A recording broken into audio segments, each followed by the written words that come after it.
Sejam muito bem-vindos a mais essa aula de crioulo haitiano. Hoje iremos falar um pouco sobre os substantivos e os adjetivos em crioulo haitiano.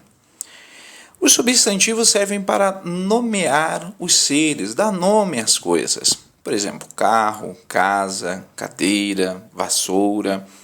Mas o objetivo do estudo de hoje não é dar para vocês uma lista com os substantivos, mas sim mostrar as principais diferenças entre os substantivos em português e em crioulo. Por exemplo, em português, os substantivos eles têm feminino e masculino, aumentativo, diminutivo. Em crioulo não, o substantivo não muda a sua forma. Um exemplo: Mwen gen yon machine. Mwen gen yon machine. Eu tenho um carro. Vamos ver agora a forma no plural. Mwen gen de machine. Mwen gen de machine. Notem que o substantivo não altera a sua forma. Ele não vai para o plural. Eu simplesmente coloco o numeral na frente, 2, e o substantivo não muda. Um outro exemplo, no diminutivo agora. Mwen gen yon ti machine. Mwen gen yon ti machine. Eu tenho um carrinho, ou um carro pequeno.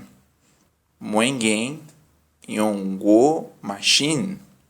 Eu tenho um carrão, ou eu tenho um carro grande. Notem que o substantivo ele não altera, não muda a sua forma. Mwen gen l'argent. Eu tenho dinheiro. Mwen gen un pile l'argent. Eu tenho muito dinheiro. Notem que o substantivo l'argent, dinheiro, não altera a sua forma também. Agora vamos analisar os adjetivos em crioulo haitiano. No caso dos adjetivos, ele tanto pode ser colocado na frente do substantivo, como depois. Isso vai depender do caso. Você vai encontrar muitos adjetivos usados antes do substantivo, também depois dele. Exemplo: Yon belle fille, uma bela moça, uma bela mulher. Yon bel garçon, um homem belo, um homem bonito. Yon jeune fille, uma jovem mulher. Yon jeune garçon, um homem jovem. Agora, olhem um outro caso em que o adjetivo vem depois do substantivo. Esclave fidèle, um escravo leal ou um escravo fiel. Esclave fidèle. Moun méchant, uma pessoa má. Moun méchant. Monde en giz. Monde en giz, um mundo injusto.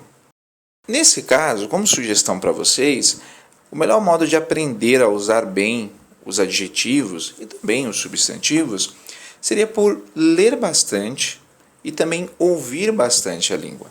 Assim, o seu ouvido vai acostumar a como falar aquilo quase que instintivamente. Você não vai precisar pensar muito para falar, ok? Eu vou deixar aqui embaixo o meu contato para aqueles que tenham certas dúvidas mais específicas, podem entrar em contato comigo por meio do e-mail que se encontra aqui abaixo. E também, se quiserem saber como ter aulas particulares também. Não deixe de se inscrever no canal, clicar em gostei, ver nossos outros vídeos e compartilhar esse vídeo nas suas redes sociais. Assim você ajuda muito o canal e muitas outras pessoas que também querem aprender o idioma. Então, até mais!